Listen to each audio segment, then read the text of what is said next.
Mrs. Thatcher, you're the darling of us all. You're the curse of the Irish nation, Fine Gael and Fine Gael. You've destroyed me higher perches and you've put me on the dole. If I could get me hands on you, I'd kick you up the hole. An effigy of Margaret Thatcher burning in the Bogside this evening. It was lit just hours after her funeral. Over 300 people attended this so-called Thatcher party held at Free Derry Corner by hardline Republicans. In life, Margaret Thatcher was a hate figure for Republicans. Even in death, the depth of feeling against her was obvious. Throughout her reign, Margaret Thatcher had always a troublesome yet profound impact upon the Irish nation. The 1970s laid witness to the Troubles in Northern Ireland. The IRA was prominent, and Margaret Thatcher, or the Iron Lady, was working in Northern Ireland to rid the prominence of the IRA and maintain the strength of the Unionist cause. Internment had been incorporated in Northern Ireland, a procedure that would attempt to wipe out any suspected IRA militants without trial. For example, Patrick Maguire spent 10 years in jail after being incorrectly held prisoner for bombing charges, but the British system could not leave themselves open to rumours of injustice. Furthermore, between 1971 and 1975, approximately 2,000 people had been detained in Long Kesh internment camp.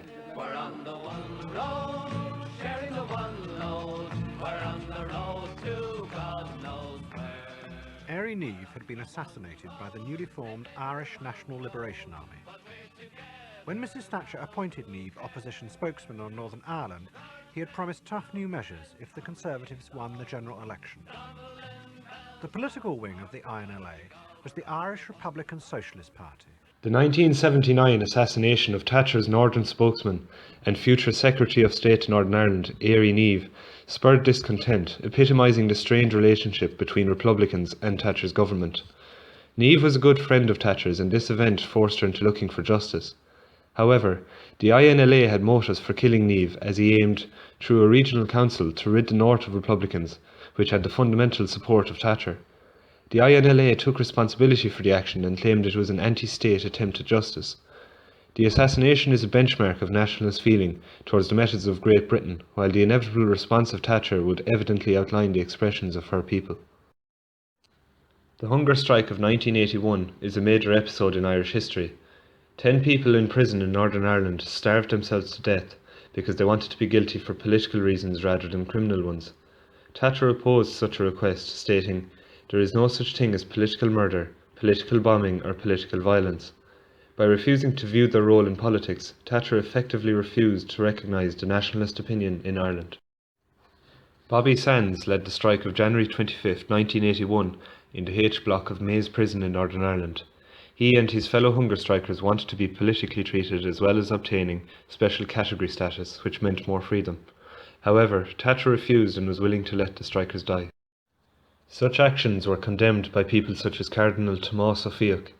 Bobby Sands died on 5th of May 1981 after 66 days of starving, and was followed by his compatriots such as Provisional IRA member Francis Hughes.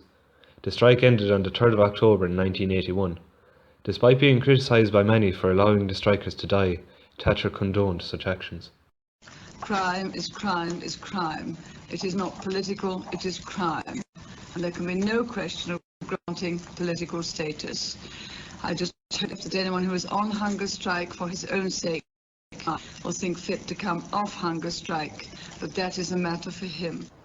Throughout Thatcher's reign, she was very determined to fight against terrorism. Specific to this was her determination to diminish the Irish Republican Army. At 2:54 a.m. on Friday, October the 12th, 1984, the Irish Republican Army tried to assassinate the entire British cabinet. They almost succeeded. A bomb had been placed inside the Grand Hotel in Brighton, where most leading members of the Conservative Party were staying during their annual conference. 4 people died, many more were badly injured. It was the most devastating terrorist attack ever launched against British politicians. Margaret Thatcher escaped unhurt from the incident. Gerry Adams, the president of Sinn Féin, said at the time that the attack was an inevitable result of the British occupation of the 6 counties. Adams went on to say that the way to end such incidents and to stop the suffering of the people of Ireland was a British withdrawal. On the 27th of August 1979, the IRA bombings at Narrowwater killed 18 members of the British Army. This further led to Thatcher's hatred and fear of Irish Republicans, in addition to the Niamh murder. It is important to realise, however, that the actions of the IRA were not motiveless. By 1982, Thatcher had succeeded in deliberately increasing unemployment in Northern Ireland to a catastrophic 20%. Although Thatcher claimed she was completely opposed to terrorism, such opposition was selective, as she brushed aside the question of civil liberties when British forces shot dead 3 IRA members at this petrol station in 1988 in Gibraltar. For Thatcher, the 6 counties were a part of the United Kingdom, and that was that. As a staunch unionist, she was adamant that she would not be the British leader to give up control over the province of Ulster.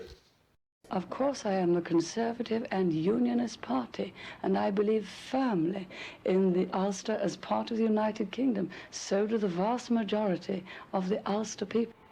Despite this and her near assassination in the Brighton bombing, only a year later, Thatcher would sign the Anglo-Irish Agreement.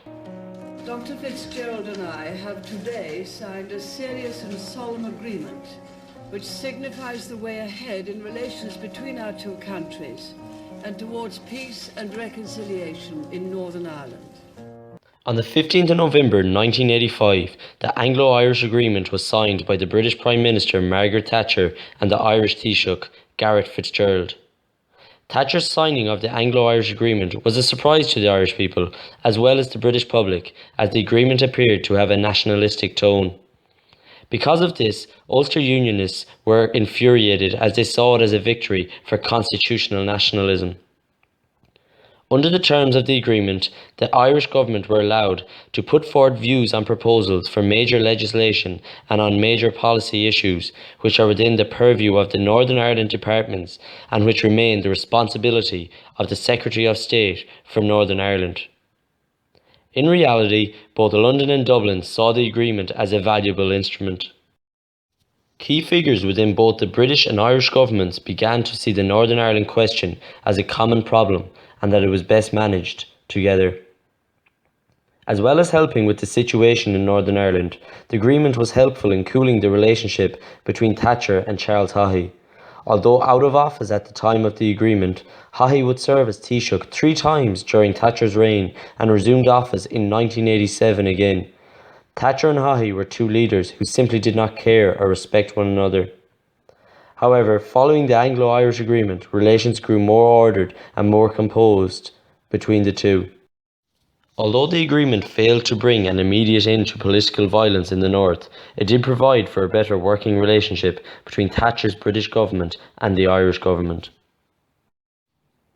Despite the Anglo-Irish Agreement and the improved relations after 1985, Margaret Thatcher will be remembered as the Prime Minister in which caused great hardship for the Northern Irish people in regards to the unemployment she generated and her role in the hunger strikes. From my grandmother's point of view, she could have saved her son and a lot of the other hunger strikers, and she chose not to. There's a lot of very strong feeling here against her. Yes, there is. And that's one of the reasons why.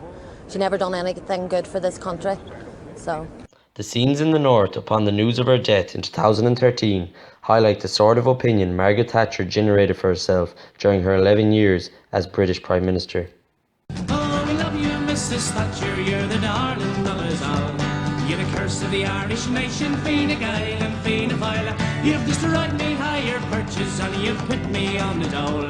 If I could get me hands on you, I'd kick you up the hole. Oh, we love you, Mrs. Thatcher, no one in this world can match her. She's trying to take the votes away from the parties once again. We're not worried about your blasted vote or your politicians' gas. You can keep them, Mrs. Thatcher, you can stick them up your ass.